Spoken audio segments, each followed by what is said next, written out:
to do that. Thank you to those who were able to come. This is Embark's webinar on the 5 Volcano Challenge in Ecuador.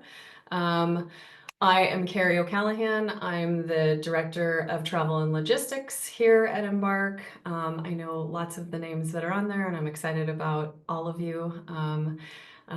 Thank you so much for taking the time to learn a little bit more about this region of the world. Super dynamic hiking in the Avenue of Volcanoes, as it's sometimes referred to. So to get us off started, we are supposed to have our lead guide, Luis, from Ecuador. He's having some technical difficulties, so we'll see if we can do an introduction from him a little bit later. But we are joined by the wonderful, the one and only Lila Javon, multi-time Embark client and recent Ecuador hiker. Lila, did you just want to say hi real quick and kind of tell us where you're from and what other trips you've done? Yeah. Hi, my name's Lila, and I live in Los Angeles. And I always like to start by saying that I will now only travel the world and go hiking with Embark and Carrie and Donovan. Ecuador is my third hike. I've done Kilimanjaro, I've gone to Patagonia with them, and Ecuador is just so incredible. So I'm excited to be here to tell you guys more about the experience. Awesome. Thank you. Lots of good memories with Lila. I love it. Okay, so I'm going to start off with a little icebreaker, and let's see if I can actually pull it off. I'm going to do a fun little group poll. We're going to find out how you guys hike. So I don't know if it pulled up on your screen, but there is a poll asking some fun questions. Type in your answers, and we'll see what people, how they hike. I will help you out a little bit while you're considering your responses. What's your favorite trail snack? Mine is dried mango. I can't get enough of it. I think it's an addiction. It's kind of a problem, but it's so yummy. What's your favorite trail prank? Lila knows about this, not because she was the subject of it, but I like a good old-fashioned rock in the backpack trick. Actually, several of you on here know that I like that trick. Apparently, I'm not that original. What is your favorite hiking and camping hack? I don't have one, so hopefully somebody on here has one for me. Pet peeve while on the trail. Ours is speakers on the trail. That's what your headphones are for. You don't need to bring your speaker out.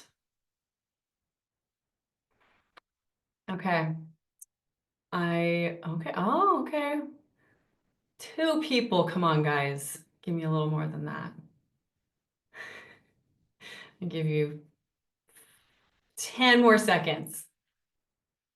And then I promise we will start talking about Ecuador.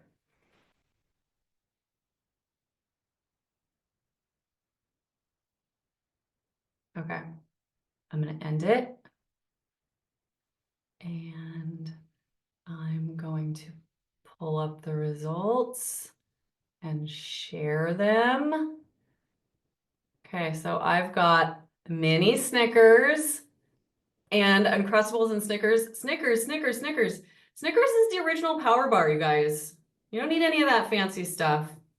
Reese's Take 5. Uncrustables.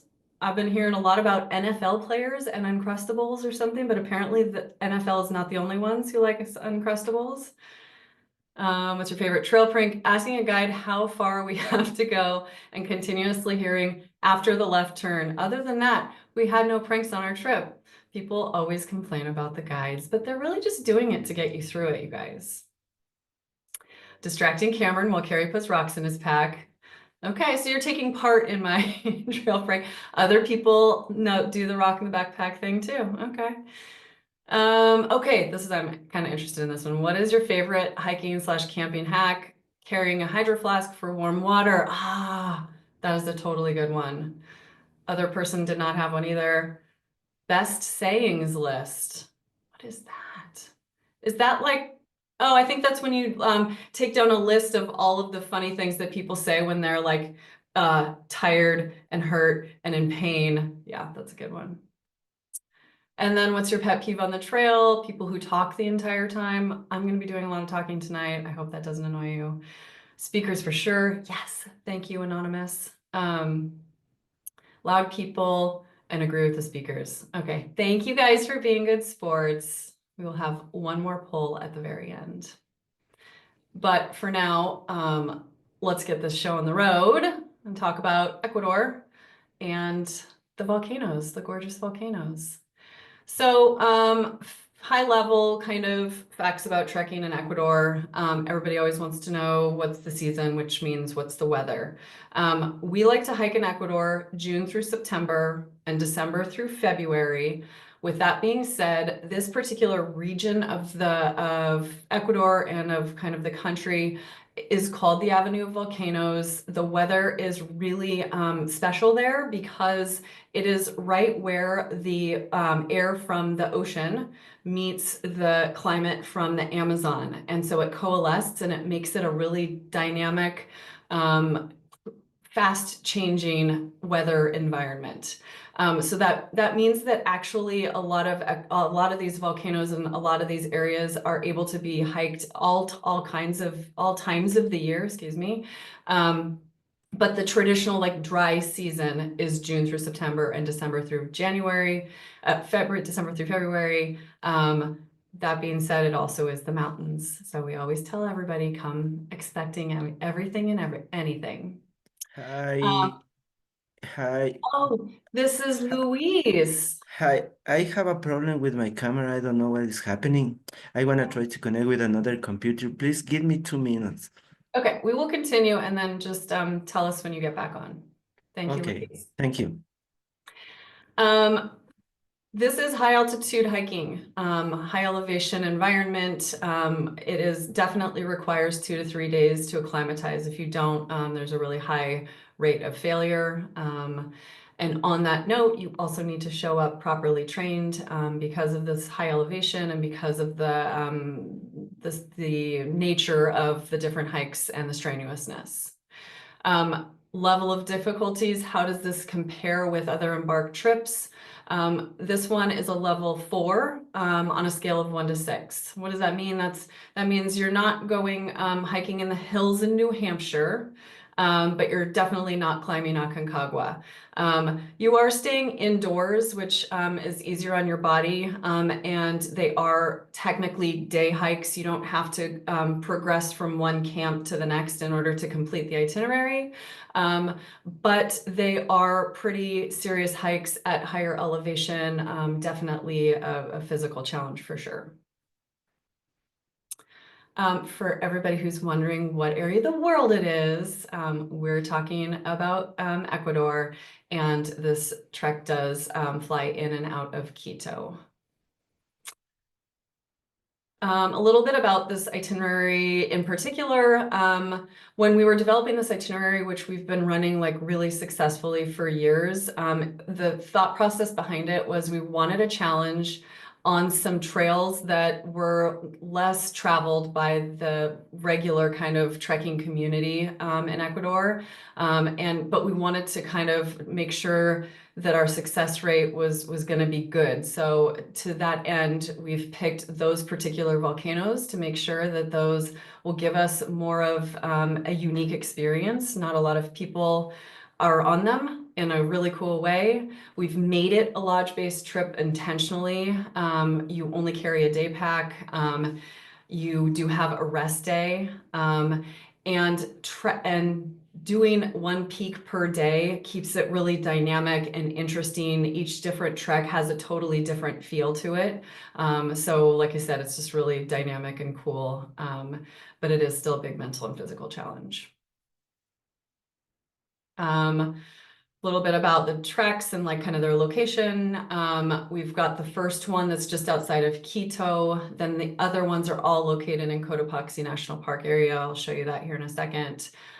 You are sleeping out in the park. You are sleeping at 12,000 feet. That's very much intentional, so that our bodies are properly acclimated. And it does feature Cotopaxi volcano. Gotta get up on Cotopaxi if you're in Ecuador. Little overview of the itinerary. You've got your 3 nights in Quito on the front end, very much for that acclimatization piece. And one of those days, you've got two initial days, and then your third day, your first hiking day, is just getting started right out of the right out of the tracks there. Wawa Pinchicha, where we're hiking up to 15,695 feet. We do that, and then we head out to the Cotopaxi region, where we ratchet it down just a little bit for Pasachoa at 13,776 feet. Then it's on to Rumiñahui at almost 15,200 feet. In between there, we do have a rest day because Ilianiza Norte is our most adventurous of the hikes. It is the hardest hike. It is at almost 17,000 feet. So we leave a rest day in there to increase our chances of success. Come back to the lodge to celebrate our achievement before our final hike, which is up on the Cotopaxi snow line at 17,600 feet. 16,700 feet, sorry. After that, back to Quito for our final night, big celebration before departure. For people who like maps, this is a map of where all of those are flying into Quito. This is the first one outside of Quito, about 40-minute drive, Wawa Pichincha. And then we head from there south to this region. Our lodge is right here at the base of Cotopaxi. Pasachoa is the first one out of the lodge, then Rumiñahui, and then Ilianiza Norte, and then finally Cotopaxi. Okay, a little bit more getting into each particular trek. So this is the view of the top of Wawa Pinchicha outside of Quito. That is starting at the trailhead at 13,600 feet and headed up to 15,600 feet. It is a great day. It is challenging. You will definitely get that blood pumping and those lungs working. 5.5 miles total. Like I said, though, we do bring it down a notch for the next one, Pasachoa, where we're starting at almost 12 and going to 13.7 in 8.5 miles. That is Lila and I up at the top of Pasachoa with the group. And this is everybody very happy that they're done with Pasachoa and coming back down. You can see the paramo grasses. This is very common for that area. After that, on to Rumiñahui. This hike is really fun because it's pretty dynamic. You're starting at 12,725 feet, and you're going all the way up to 15.2, almost 15.2, 7 miles total. Here is a group at the top of Rumiñahui, and you can see that we all are wearing helmets. That is because there is a little bit of scramble to get to the very top of Rumiñahui, and it's actually really fun. The helmets are just like an ultra safety in case of rocks. And this is descending down from Rumiñahui. You can see the grasses again, and Cotopaxi kind of peeking out, an example of those clouds that are constantly kind of just filtering through because of that coastal winds meeting up with Amazon climate. And Ilianiza Norte. This is definitely the most challenging portion of the trek, the itinerary, where you're starting at 13,000 feet and going all the way up to 16,800 feet, 10 miles total. And here's just an example of that weather that you might be a part of in Ecuador. The thing that's cool about this area, though, is 1 minute you have your rain gear on and the next minute there is sunshine. So it's just very dynamic. And then finally, we get a taste of Cotopaxi. We actually park at the parking lot. Yes, there is a parking lot on that volcano because there are lots of people who like to come up to this beautiful mountain. So we start at the parking lot at 15,700 feet and hike all the way up to 16,700 feet. And it's not as much elevation gain as the other ones, but you will note that it is 2 miles total. So it does take us the greater part of our day. What you see right here is the famous Jose Rivas Refugio. This is where all of the Cotopaxi climbers stay the night of their climb. We stop there for a snack and hot cocoa before heading all the way beyond the Refugio to the snow line. Here is some hikers headed up. This is just before getting to the Refugio.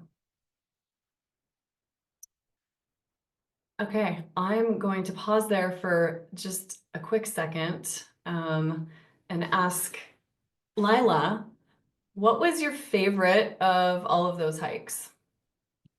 My gosh, it's so hard to pick a favorite because each one was so different. I personally was intimidated by the scramble, but loved it when we were actually doing it. So that was really amazing for me.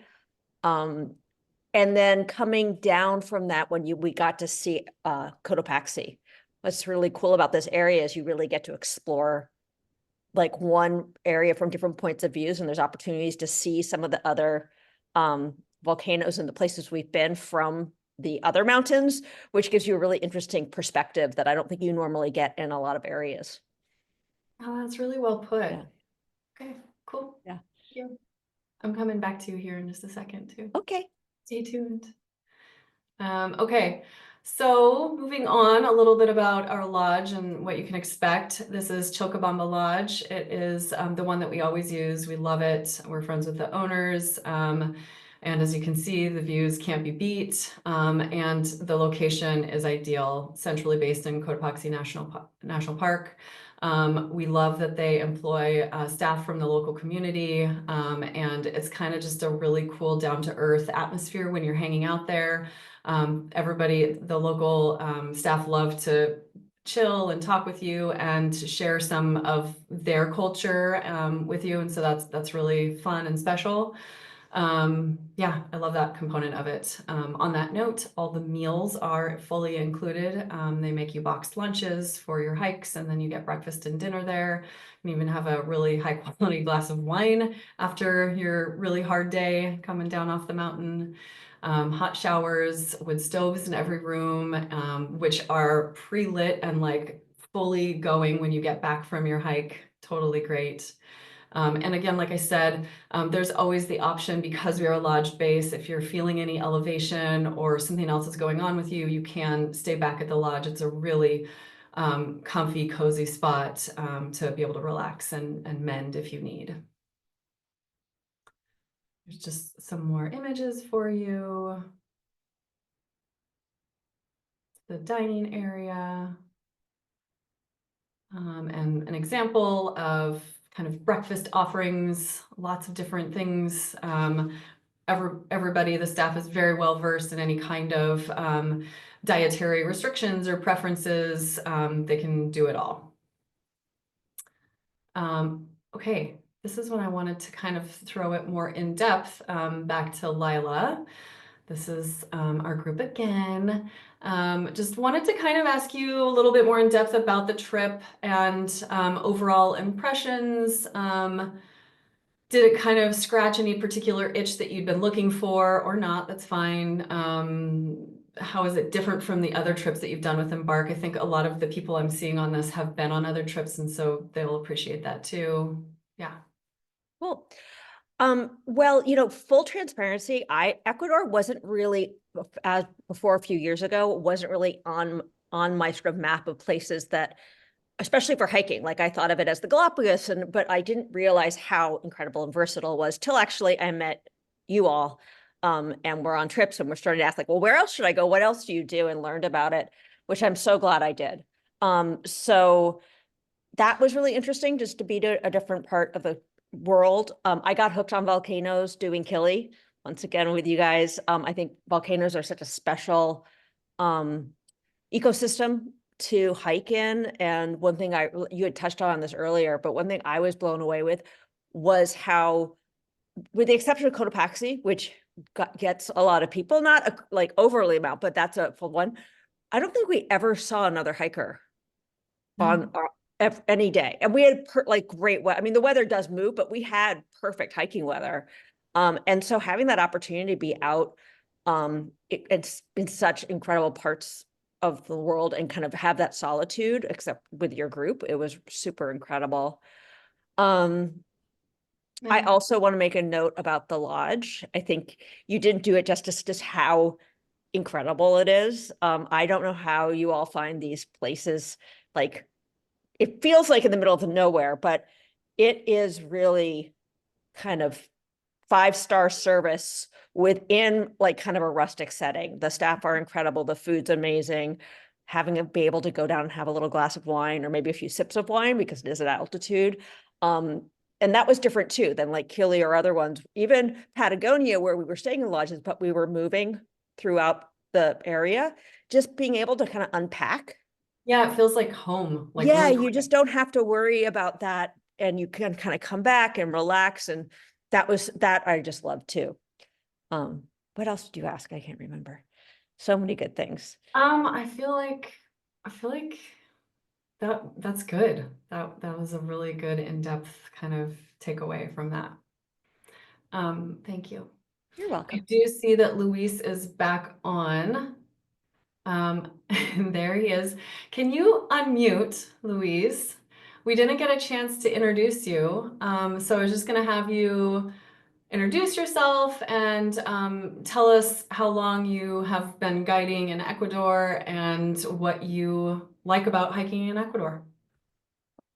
Well, hi everybody. So excuse me for that delay, but I had some problems with this computer. Well, I'm really happy. I hope to meet you everybody. Well, my name is Luis Chinchin. I'm guiding here in Ecuador since 2009, and I met also you, Carrie, in 2015, if I don't forget that. Mhm. So was very interesting. Also, all the groups that you have sent here to Ecuador, they been very happy. No, so they love this country, and I hope you also if you come, you wanna love this too. So as I love my profession, so I love hiking in Ecuador. So we are surrounded by a lot of volcanoes. So, but you wanna have a chance if you decide to come to go to these 5 ones. So who are very good challenge for everybody, I think. Yeah, on that note, what is your favorite of the 5 volcanoes? Well, uh, I think probably my favorite is the Wawa Pichincha volcano Wawa because it's, Pichincha. yeah, so it's like the first one in the list, but when we have a very nice views, it's possible to see the crater, the fumaroles, and the landscapes are awesome. Cool. I love it.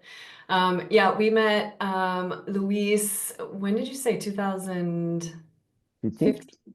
Yeah, so we've known you for a decade almost. And Almost. what we love about Luis is his enthusiasm.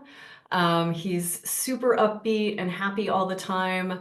But he also has been around in this industry forever and knows everything and is super on top of keeping track of lots of different people and their different needs. And he's just super, you can tell that it comes from the heart and super passionate. It's not just a job, it's a profession and a passion, and that really comes through. Wouldn't you say, Lila? Yes, Carrie. And Luis, it's so good to see you. Seeing your face made Hi, me nice to smile so much and made me realize, Carrie, actually one of the other favorite pieces of this trek was Luis and his team, and just learning about Ecuador through them, and laughing and traveling. And so it's great to see you, Luis. Yep. so nice to see Say you hi to too. everyone for me. Thank Yeah, you, for Louise. sure. Mhm.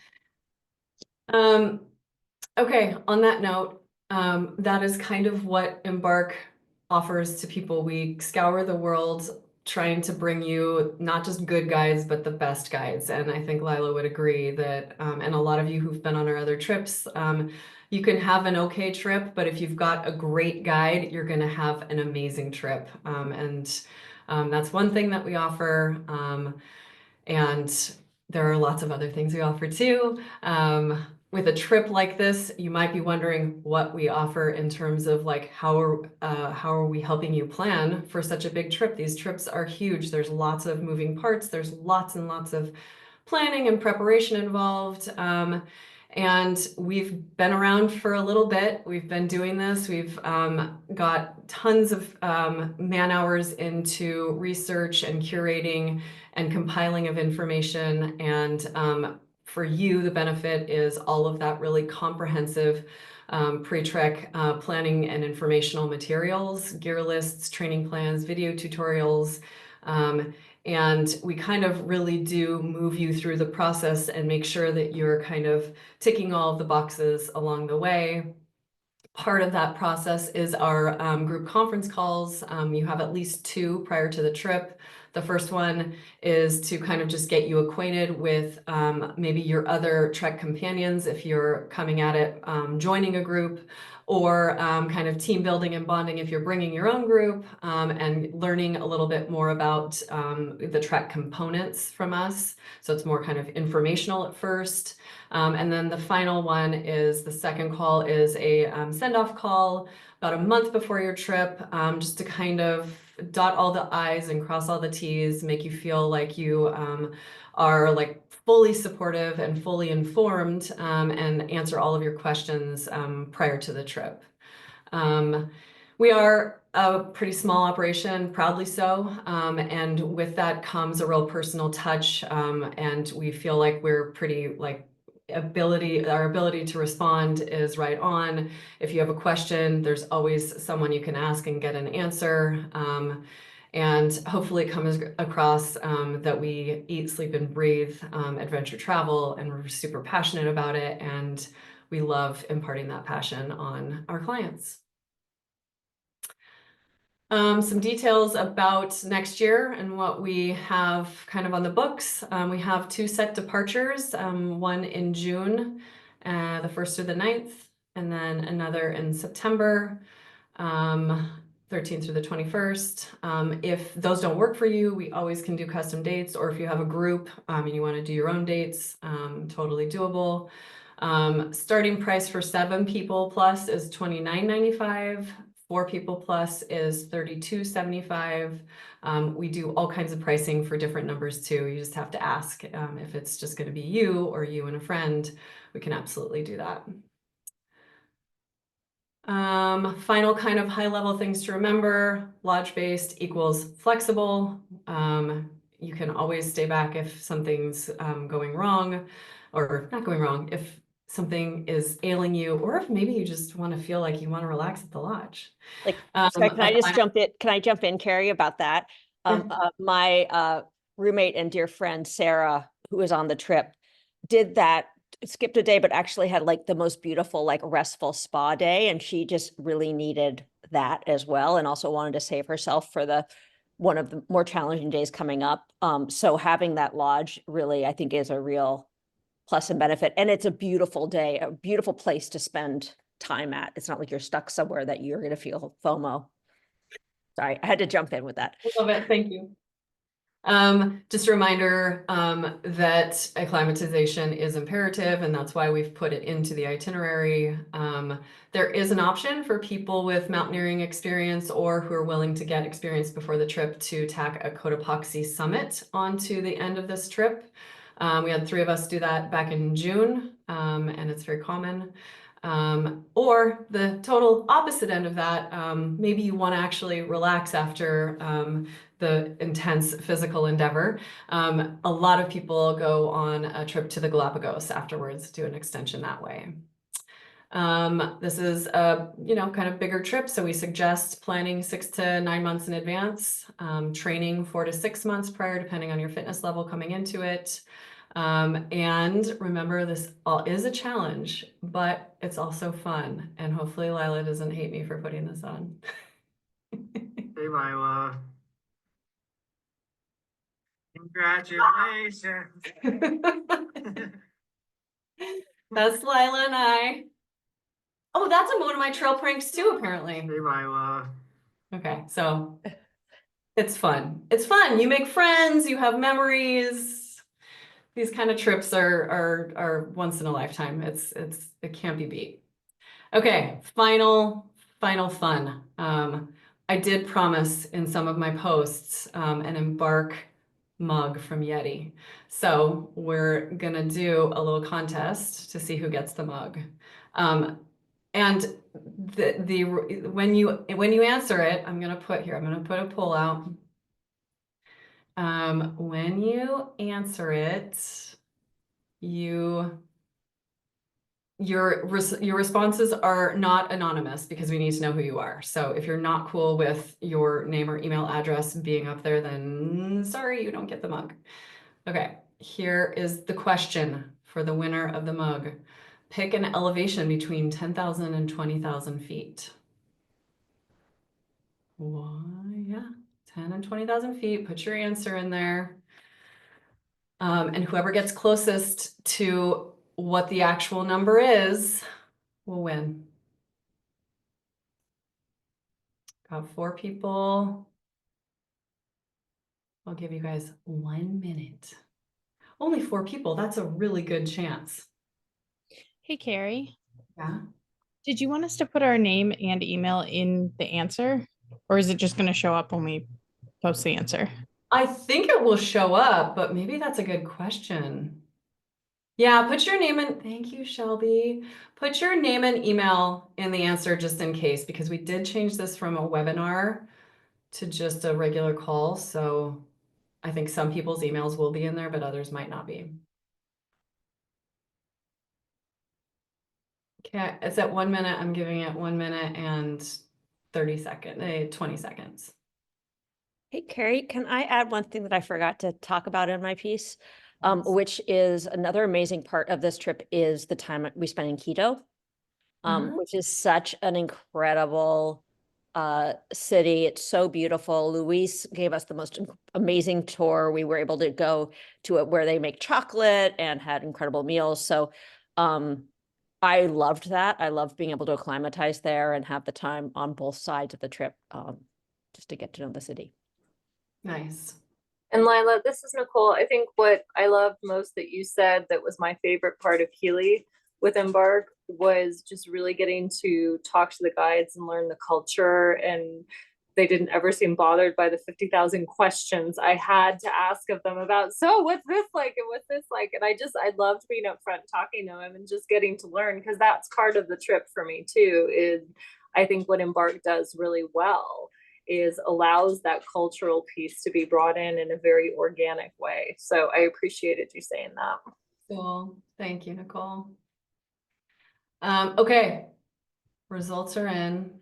I'm showing them share results. Okay, so what is the number? What's it gonna be? Who's the winner? It is the elevation of Iliniza Norte, 16,817. On mine, that says that is Corrine at 16.5. Right, everybody? Yeah. Yeah, Corrine, you get a Yeti mug that you could bring on your next camping trip, and then your hot coffee doesn't get cold. Thank you. Yay! I need to go visit the mountain too. You should probably bring your mug to Yeah. Cotopaxi. As long as you Okay. don't stick any rocks in my bag. But I'll help you do it to someone else.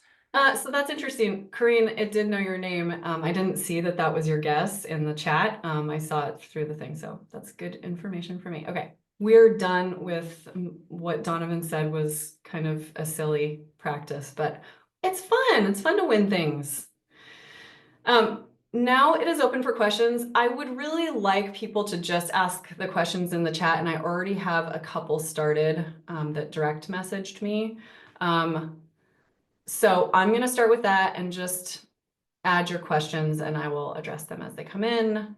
Somebody wanted to know, how was Lila's training different from her other Embark treks?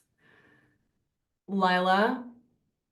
Trying to think how it was different. I mean, I think one thing, because I live at sea level, but one thing I also learned was I was just making sure that I was doing longer hikes with like maybe a heavier pack. But really you do have the built-in acclimatization, so you don't have to worry about that. But you do have to make sure that you can, 5 miles at altitude is much more like, I mean, I don't know the exact one, but like a 15-mile hike regularly. So making sure that you were just really adding that time if you maybe don't live in Colorado and have multiple elevation. I think that was one thing that I learned. Okay, cool.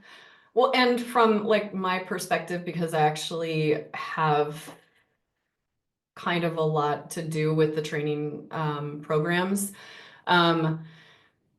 Wendy asked that question. I would say that the training for Ecuador is a little bit more intensive than for Patagonia, but not as intensive as for Kilimanjaro, which is a good kind of barometer at both of those ends. And then on that note, somebody said, if this one is rated 4 out of 6, how do Kili, EBC, and Alsangate score compared? So Kilimanjaro is a 5 out of 6. Something like Aconcagua would be a 6 out of 6. Everest Base Camp is also a 5 out of 6, and Alsangate is a 4 out of 6. It's rated the same as this Ecuador one. Then I have, oh, Phil asked the same thing. 4 out of 6. What is Kilimanjaro's 5? White Mountains, New Hampshire is a 1.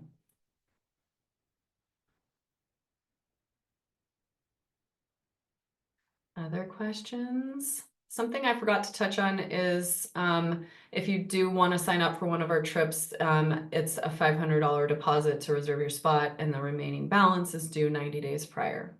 People always ask that, and I just thought I would put it out there. Okay. That's just Chris saying goodbye. Bye, Chris. Thanks for coming.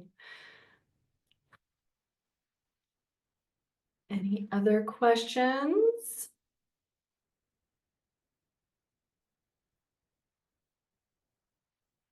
Okay. This is a very well-informed crowd. I wanted to take the chance to thank Lila and Luis for coming. Thank you very much for taking the time. I know it's a little bit later for you, Luis. So thank you very much for taking the time. And thank everybody else for being open-minded and wanting to learn and just being out there, trying to find what your next trek is, because life is good when you're on the trail. Am I right? 100%. I kind of want to go back now. I'm Yeah. all really excited. I was like, wait a second. Sign me up. Awesome. Well, thank you, everybody, and hope to see you on the trail soon. Thanks, Bye. Carrie. I'm waiting for you. Hi, everyone. Luis. Bye.